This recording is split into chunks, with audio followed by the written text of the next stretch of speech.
trig equations is what we've been looking at.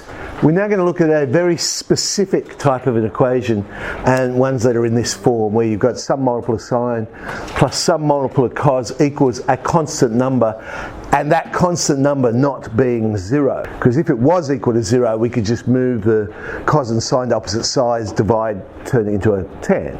That's great if it was 0. But if the constant is another number, like this one, we can't do it that way. The first method of solving this is what's known as the auxiliary angle method. And what you're basically doing is getting these two pieces of trig and trying to turn it into one trig function. Because we're dealing with cos and sine, we can do that. It doesn't matter, it's up to you whether you want to change it into a sine or a cosine function. Let's say I wanted to turn this into a sine function. Now I know the pattern for the expansion of our sine. It goes sine cos, cos sine. Now I have something times cos plus something times sine. So I have that pattern. I just rewrite it so it looks like it. So I've got the sine first there. So I've got 4 sine theta plus 3 cos theta is equal to 2.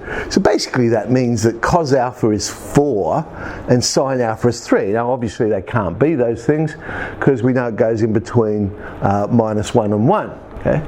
But this is how I do it. I say, well, the 4's got to be the cos alpha, so I'll just place 4 on the adjacent side. I just draw myself up a triangle. 4 goes on the adjacent side because it's going to be basically the cosine function. And sine, well, that's going to go on the opposite side because it's representing 3 in this case, so 3 is going to be sine. Bit of Pythagoras, I can work out the hypotenuse is 5. So what I now do is divide everything by 5, okay? So I've got 5 times 4/5 sine theta plus 3/5 cos theta, and now I don't have a problem because 4/5 and 3/5, yeah, well that works as far as trig goes because it's in between minus 1 and 1. And basically it's that triangle there. So I know that I can now make this 5 sine theta plus alpha is equal to 2. Alpha I can work out using my triangle on the right there.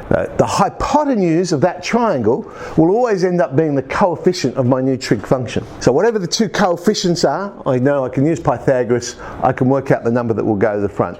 I'm turning it into a sine, I've got theta plus alpha in this case, and alpha I can work out, tan alpha is 3/4, so approximately 36 degrees 52.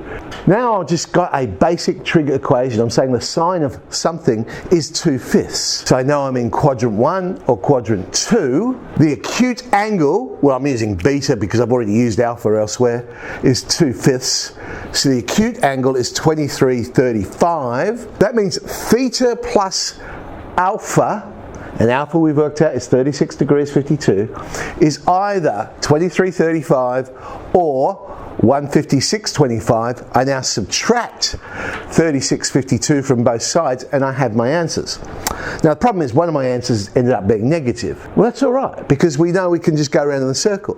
So I just add 360 to that answer and there's my two answers. I got 119.33 because that one was fine.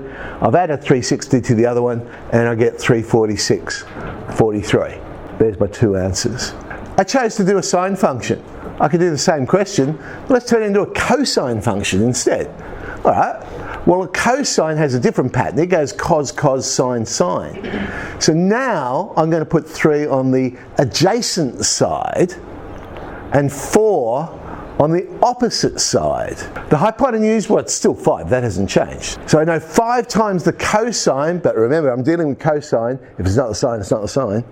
So it's going to be theta minus alpha is equal to 2. I can work out alpha for this one now, it's 53 degrees 8.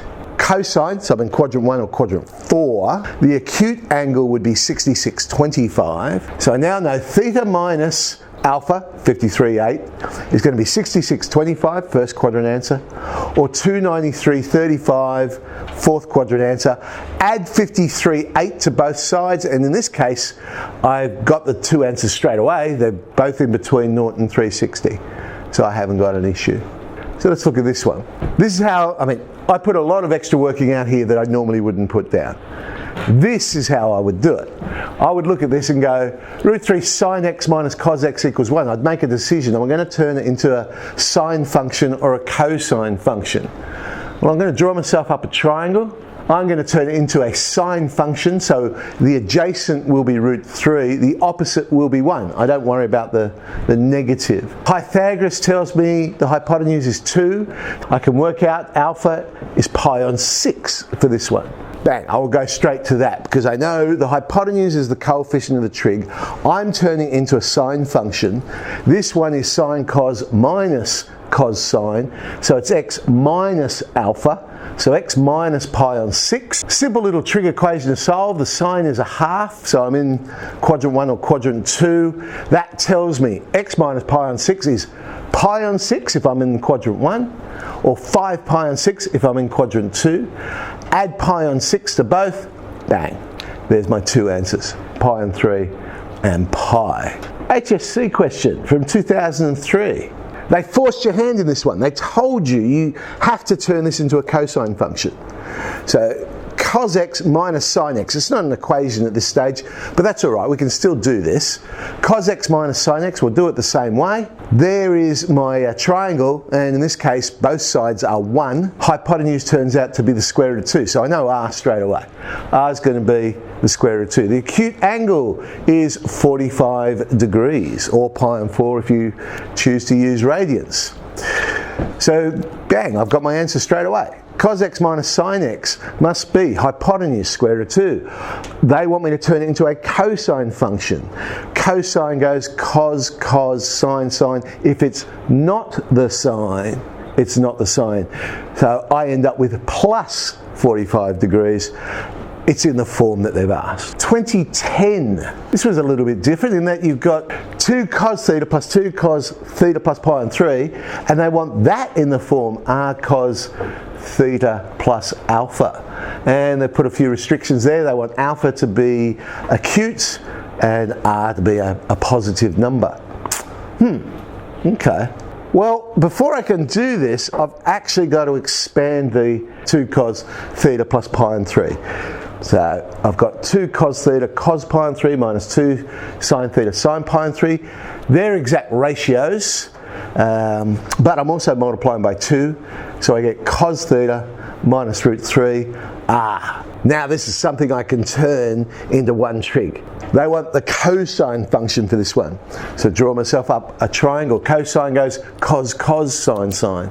So 3 must be the adjacent. Root 3 is the opposite. Pythagoras gives me root 12, which is of course 2 root 3, isn't it? The angle there is pi on 6. So I end up with the hypotenuse, 2 root 3. I'm turning into a cosine function, and it's theta plus the angle there, pi on 6. There's my answer. Some people remember formulas for these. Don't ask me what they are because I wouldn't have a clue. I've never used them. Because I just draw a triangle. I go, bang, there's my answer. Okay. So 11B.